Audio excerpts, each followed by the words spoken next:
Hello and welcome to another video in our Gradu8 series. Today we're going to have a look at factorising, which is namely putting things back inside the brackets. What I'd like you to do is to pause the video, have a go at these 8 questions, and then we'll go through them when you're ready. So copy them down and have a go now, please. Okay, hopefully if you can hear me now, it means you've had a go at the questions, you've paused the video. If not, quickly pause it now. And then what I'm going to do is I'm going to go through each of these. So when we factorise, and the clue there is in most of the word, factorise, we're looking at the largest number we can take out of whatever's in our expression to put things back into a bracket. So if we look at these two things over here, you've got 3x and then positive 12. It's the highest factor that they've got in common. Okay, well that's going to be the number 3. So then 3 multiplies by what to make x? So, sorry, to make 3x, it's just x. And 3 multiplies by what to make 12? It's positive 4. And that is it. Look how this just looks like the question in one of our expanded bracket series. It's just going backwards, okay? So if you want to check your answer, expand this one out and you should get what you started with. So look at this one then. You've got 10 and then you've got this over here. You've got this negative 35m. What can I take outside of those two? What have they got in common? Well, I could take out a 5. And then that's going to times by 2 to make 10.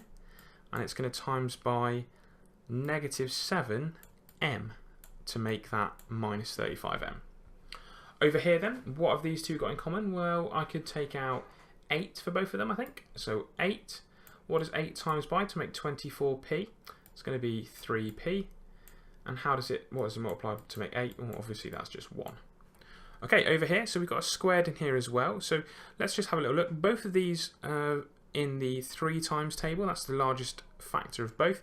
But they've also both a factor, they've got m. So what I'm going to take out is 3, but I'm also going to take out this m. I'm always looking to take out the largest thing I can.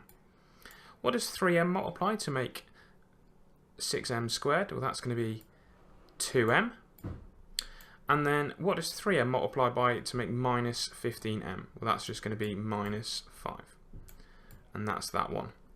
Over this side then, you've got 4x squared plus 12x squared. Obviously, the largest number for this one is going to be 4.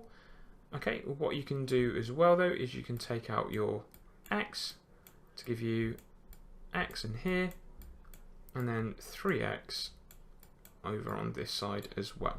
Okay, so over here now, 14x2y plus 35y. Both are in the 7s and they both have a y.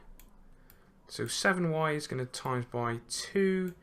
And then actually it's just going to be x squared in there. And then 7y times by what to make 35y? It's going to be 5. I'm going to just whack that in on the end there. Okay, so over here then we've got loads of different things going on. 18 and 30, so think about what's the largest that goes into both of those. It's going to be 6, both of which have an x, both of which have a y. So let's just take that out. So you've got x, y.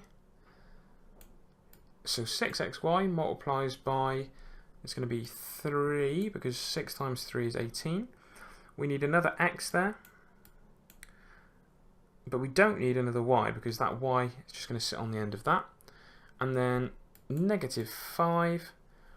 And have a little look. We don't need the x this time, but we do need the y. And it's going to be 5y. Okay, let's look at this last one then. 6, 15 and 9. So think about the numbers first. That's going to be a 3, isn't it? So there's an a here, there's an a here, and there's an a here. So let's take out the a.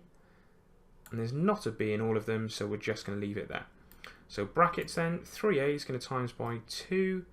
We need an a to make it an a squared, and a b because it doesn't have one.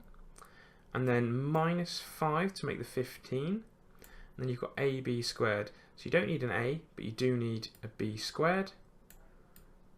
And then you've got 9 on the end, so 9a. So you're just going to do positive 3. Okay, hopefully you've had a go at going through these questions. You're relatively confident, but if not, have a look back through. Remember, every single one of these you can just double check by expanding out your brackets. Thanks for watching, guys, and check out more videos in our Gradu8 series.